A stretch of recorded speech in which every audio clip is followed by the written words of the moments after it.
akan memenuhi kewajiban saya sebagai Gubernur Aceh, sebagai Gubernur Aceh, sebagai Wakil Gubernur Aceh, sebagai Wakil Gubernur Aceh dengan sebaik-baiknya, Jadi punya pegak kerja di ke Mesir Raya, jauh wali. Menyata pegak saya kai drop tu ipoh tu. Menyelam muktur men toilet. Menanlah bahasa perdebatan dengan Ali Hashimi kan, karena sebagai gubernur. Jadi ternyata orang-orang yang carong berdialog lebih arah berpikir orangnya adalah berjuangnya memang harus betul-betul konsep yang akurat ini. Berarti menyorongnya karena istimewa di Aceh, perkuat istimewa itu konsep yang kuat. Kemudian cetak orang-orang pintar yang mengerti go internasional. Hanya tajuk perjuang bak orang-orang yang hana ilmu-ilmu internasional, ilmu-ilmu politik nasional dan lokal, dan hana ilmu politik internasional. Benarnya di Aceh Jaya. Dan juga Abu Kutakrung semalam juga telah almarhum. Jadi mari kita sama-sama menghadiahkan Ummul Al-Quran kepada beliau sekalian. Bismillahirrahmanirrahim. Ila hadratin Nabi Mustafa Rasulullah SAW. Dan khususan kepada al-ulama dan arwah sekalian. Al-Fatihah. Maliki yaumiddin. Iyyaka na'budu wa iyyaka nasta'in. Lamti. Nya ulang kembali Pak Bai yang belum cawa juga berapa. Jadi yang kedua ada pertanyaan tu. Pembung juga. Kueh. Kueh ngombong. Yang ke dia orang tanya, kadang-kadang hana mandum kan. Orang Aceh memang labelnya kerah datal. Siapa tu fitnah. Nyan kuehnya siapa lagi fitnah haji. Kuehnya Fitnah Dengan mungnya tanya yang ke lagi perahi wali. Kita bangsa yang superior kompleks. Kan? Superiority kompleks. Jadi dia orang sang-sang yaktih kau tapi hanya meyugau macu. Nyan mung tak ada mung hanya juga kau. Batu hanya juga kau. Yang kena si Mansur, ikan mung kakurung yo. Atana wajuk kau han, nyo payah minta lo lebih. Nyan gaya si Mansur juga. Menang ke utai orang Aceh. Satu sisi je tak pergunakannya belayak. Lagi kena si Mansur. Mung hanya pujuk kau. Dia layak berbicara itu karena memang mungkin kehidupannya sudah sesuai. Ya kan? Nyo kita nyo punya hana siapa pindah bumbung dah tu. Nyan yang makna mung dan kueh nyo be hidup be hana 4 orang. Garu kukim, dalam dia kompak kukim boleh rekamnya tu Pak Bai. Nyan bak rekamnya ke dicok tu. Lanjut yang lain. Dengku Alana. Ada lanjut. Lanjut. Lun yang mulia hana lun musyawarah le lun lengo mentong yang mulia karena lun kalon orang intelek yang mulia. Lun selaku masyarakat biasa anak mit halun duk bak rumron lun cok ilmu haba waron menan yang get menan yang mulia. Okey Cikgu Hasbi, ini ada Pak Bai ni. Ini orang administrasi negara Indonesia ni. Boleh dialog kalau belum kenalan dulu. Mahmud training di Libya. Okey. Begitulah. Maka saya katakan beza pendapat antara Sanusi Junaid dengan Hasan Tiro. Sanusi Junaid ingin merdeka. Tapi tidak tumpukan kepada tentera saja. Saluran politik. Maka tahun 90-an 95 ke ramai anak-anak Aceh daripada Bustana Ulum, daripada pesantren, daripada sekolah di sana di Aceh untuk masuk kuliah di Universiti Islam Antarabangsa. Ada yang ambil S1, ada yang ambil S2, ada yang ambil PhD, ya kan? Berbalik kepada orang-orang bisnismen yang datang ke sini. Mereka berhasil jadi toke di sini. Okay? Itu perancangan Datuk Seri Sanusi Junaid. agar orang-orang Aceh jadi bisnismen, jadi cendekiawan, jadi akademik. Tidak mustahil satu ketika orang-orang Aceh boleh jadi saudagar besar di Jakarta, menguasai Indonesia. Sebenarnya kehebatan bisnis orang Aceh, bisnismen, dari zaman dulu dah ada, seperti Karkam, kita tahu zaman Soekarno. Ramai orang-orang Aceh yang memodali Indonesia. Bila kita lihat macam mana Korea, hanya dengan Samsung saja, jenama Samsung di Korea, dia boleh menguasai parlimen, boleh mengatur dasar Korea. Tidak mustahil orang-orang Aceh kalau ada yang korporat, konglomerat, yang cendekiawan yang boleh menguasai Jakarta, boleh menguasai parlimen Indonesia. Tidak mustahil kita boleh lepas daripada Indonesia. Tidak berarti kita meninggalkan orang-orang yang berperang. Orang-orang yang di medan perang pun perlu. Bisnismen pun perlu. Orang-orang cendekiawan, akademik pun perlu. Jadi silap. Cikgu Hasbi, ini satu yang enggak dijelaskan. Ini terpotong sejarah. Siapa yang membuat jaringan pertama ke Libya? Bukankah Doktor Taib Doktor Saya faham sikit. Yang membawa jaringan pertama Dr. Lukman Taib yang bekerja di kedutaan Libya. Mungkin ada ramai yang tidak tahu, mereka menyanggah. Itu hak mereka. Tapi saya tahu persis. Dr. Lukman Taib. Lukman Taib ini orang-orang bicara dengan saya, Cik Haji. Dia sehat bangga, coba saya telefon ya.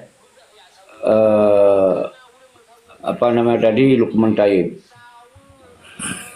Dia yang kena untuk menyambungnya lewat Dr. Seni. Dr. Seni mungkin dia tidak bisa berangkat karena pecah waktu itu, maka diserahkan sama Lukman Taib untuk kemudian dihubungilah Malik Mahmud. Itu menurut keterangan beliau tapi saya nggak ngerti nih. Ini terakhir dia telepon saya, miss call, saya belum nggak ngambil waktu. Coba saya telepon balik, kebetulan baru ditelepon, berarti aktif beliau nih. Cari dulu.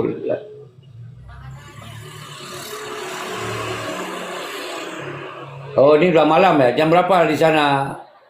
JB, ini udah malam. Di sini pukul 12. Oh, tak bisa ni. Dia sakit ya, stroke. Dah tidur dia. Baik. Okay. Kita bercakap menyinggung masalah orang-orang yang sudah berpecah dengan orang Aceh Merdeka, berpecah di Sweden. Maka muncullah MP yang diketuai oleh Tengku Zulfahari, orang asal ID. Itu keturunan raja. Orang ID. Dia bisnismen di sini. Di Kayuara, di Kuala Lumpur. Dia pernah belajar di Amerika. Jadi Tengku Zulfahari, Habib Adam ni dia buka satu MP, maka direkodlah orang-orang yang berpecah daripada Asantiro di Sweden, termasuk Daud Pane, Dr. Saini, ada ramai orang.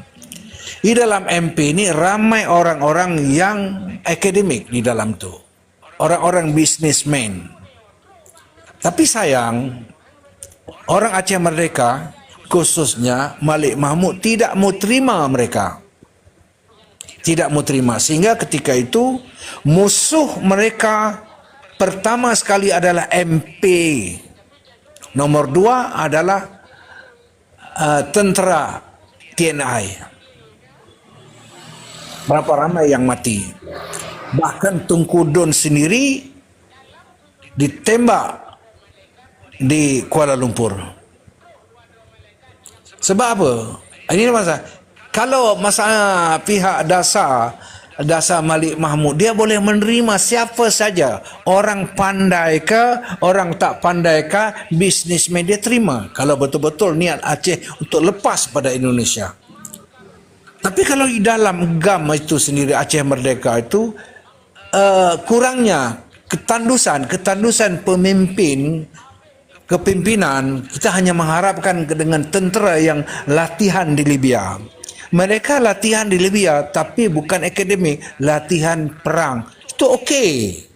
Kita okey, tapi sayangnya pemikir-pemikir, businessman, sehingga kita satu ketika kekurangan dana untuk beli senjata. Terpaksalah kita minta duit dengan orang-orang yang bekerja di Malaysia, yang sudah memiliki permanent resident, yang bekerja di kontrak, yang bekerja cuci pinggan. Masuk masa itu Ishak Daud mesti ada, Darwis Jinib, dekat dengan rumah saya di Gombak, di belakang rumah Pak Ali, itu markas GAM ketika itu. Okay? Mereka berceramah sana sini, berceramah setiap, sebab di Malaysia ketika itu ramai, di Pahang ada, di Melaka ada, di Pulau Pinang ada, mereka ceramah untuk dapatkan duit untuk kirim ke apa karya Zakaria Saman untuk beli senjata untuk dihantar. Tapi Zakaria Saman pun dia buat satu undang-undang, pembelian senjata harus melalui dia, tidak boleh dengan orang lain. Itulah beza pendapat, beza dasar, ya kan? Kita dasar boleh berbeza, tujuan yang sama. Jadi inilah jadi keperbincangan. Apalagi masalah Sanusi Junaid dicap sebagai pengkhianat, Tengku Zulfahari dicap sebagai antek Indonesia. Tuduhan demi tuduhan, buruk sangka demi buruk sangka, tinggal jadi macam tu. Itu pendapat saya. Terima kasih. Luar biasa. Nyen malamnya Cik Hasbi sangat super elegan ya cara membuka sejarah liku-liku perjuangan 1976 itu. Ternyata sumber yang sangat menyakitkan adalah perpecahan ini. Saling tuduh-menuduh, hanya terima orang lain. Memang yang memainkan memang Malik Mahmud. Di sinilah kelemahannya, kan? Karena getanya Tengku Hasbi yang membuat Aceh kembali bak NKRI dari sejak Daud Beri pun, itu ada dua persoalan yang belum bisa dipecahkan sampai hari ini, antara kaum Kesultanan Raja-Raja dengan kaum Umara. Itu ulama tidak masuk sebenarnya di situ. Artinya ulama itu hanya dikambing hitamkan oleh tokoh-tokoh yang non daripada kesultanan atau kerajaan, seperti Daud Beri. Dia tidak masuk kepada tokoh kesultanan. Wali Tengku Hasan Ditiro, dia tidak masuk pada tokoh kesultanan, tidak masuk dia. Inilah orang-orang ini yang bertengkar untuk berkuasa. Siapa yang berkuasa di Aceh? Ini saya perkuat kata-kata Cik B yang tadi, perpecahan dua itu. Karena situ ada berbicara Dun Bahri, bahwa dari keturunan raja. Beliau juga di saat dilihat potensi perpecahan ini sangat bisa membangkitkan pola baru, pola kesultanan, maka Malik Mahmud ini khawatir akan kehilangan kekuasaan. Begitulah yang terjadi terus menerus. Ini juga ke depan. Ini akan kita berdebat lagi dengan orang-orang yang ada garis perjuangan Wali Tengku Hasan Ditiro, yang ada foto-foto dengan Wali, ada pegang-pegang senjata masa perang dan waktu itu, dengan orang yang tidak pernah kelihatan ada perang, dengan orang yang tak pernah foto-foto dengan Wali. Ini akan terjadi lagi. Ini terus menerus. Maka kenapa saya hadir saya ingin menetralisir kedua-duanya. Jangan sampai lagi terjadi, terulang-ulang lagi. Maka bangkit bangsa Aceh hari ini bersatu. Senang tak senang, kita harus mengikuti apa yang ada di MOU. Senang nggak senang. Kalau ini nggak kita terima, berarti posisi perpecahan akan terjadi lagi. Kalau memang tidak terima, ya semua tidak terima MOU lagi. Karena ini perjuangan garis wali Tengku Hasan Ditiro.